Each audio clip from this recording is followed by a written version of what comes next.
Hi, this is Rabbi Zach Pleasant, and you are listening to You've Always Belonged Here, Temple Israel of Westport's new podcast. Each week, we will share moments from the Bima given by our clergy team or conversations with members of our staff or community.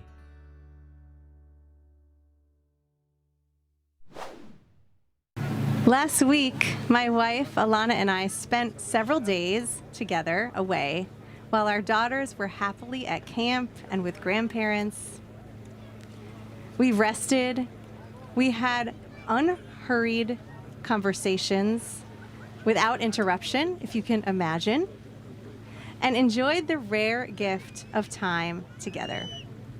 Then we reunited with family and friends for a weekend on the Maine coast. With work and domestic chores on pause, we appreciated all the regular days that led to these extraordinary ones. We marveled at the blessings in our lives. And when I returned back to work and normal life, I felt a renewed sense of gratitude for our home, for our family, and for my work of serving this holy congregation. Needs met, rested, and at ease, I was able to offer the best version of myself to my congregants, colleagues, and loved ones. This life-giving time away reminded me that caring for ourselves isn't selfish. It requires courage to know what we need and the strength to ask for it. This kind of self-advocacy is a form of sacred service, not just for ourselves, but for everyone around us. The daughters of Zelafachad, to whom Rabbi Pleasant introduced us last week, perfectly embody this teaching. Since their father died and had no sons, and the law allowed for only men to inherit land, the daughters of Zelafachad asked for a portion of their father's inheritance. In response to their asking for what they needed, God not only granted the daughters' request to inherit land, but went even further. God created a new law allowing property to be transferred to women. These trailblazers, who we revisit in this week's Torah portion, Matot Maseh, engaged in sacred service to the community when they spoke up for their own needs. They asked for justice, not for the whole society, not even for their friends and family, but for themselves. Because these brave daughters advocated for themselves, the positive benefits of their courage rippled outward for generations of women to come. These heroes in our Torah teach us a vital lesson about how caring for ourselves can inspire positive change in the world. Speaking up, both in service of justice and our own personal needs, can open doors for others. They teach us that self-advocacy is a form of leadership, modeling and giving permission to others to care for themselves as well. Researcher and storyteller Brené Brown affirms this teaching. She says that the most compassionate people are actually the most boundaried. Not the biggest martyrs, not the most impressive workaholics, the most boundaried. She explains that when you clearly define your boundaries, you don't feel taken advantage of, which allows you to remain truly open-hearted and generous to those around you. Brown teaches that having good boundaries means asking for what you need instead of expecting others to read your mind. It means taking care of your own well-being to prevent resentment. While we may imagine that subsuming our own needs is selfless and helpful to others, failing to advocate for ourselves and affirm our boundaries actually makes life more difficult for the people around us. Neglecting ourselves models martyrdom and sets the table for the inevitable resentment that follows.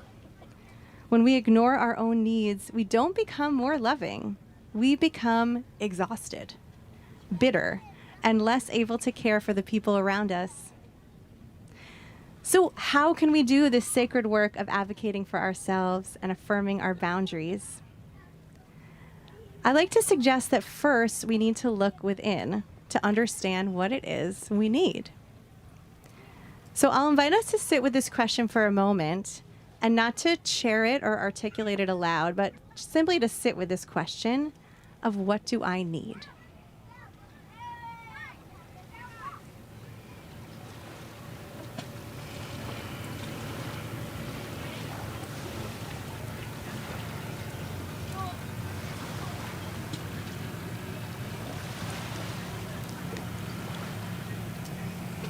We might find ourselves saying something like, I need rest. I need joy.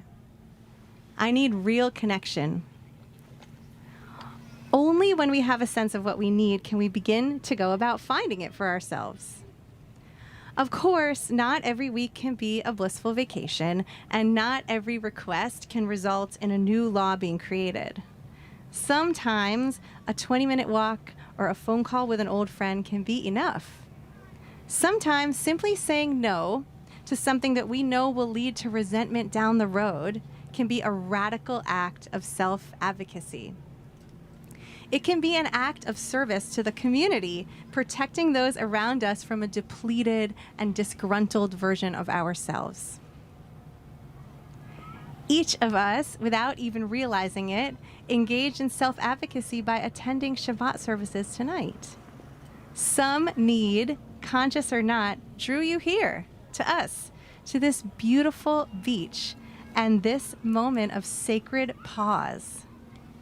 Maybe you were seeking loving community or the joy of joining our voices together in song. The brilliance of our tradition is that Shabbat itself is a boundary, an invitation to step away from the daily demands of the week and simply exist together. We do this knowing that there are many other demands on our time, plenty of obligations and responsibilities yet to fulfill. Showing up is a radical act of courage and care, and our hope is that when this Shabbat comes to a close and we return to our daily lives, we do so renewed, with greater gratitude, deeper peace, and the capacity to offer our best selves to the people who need us most.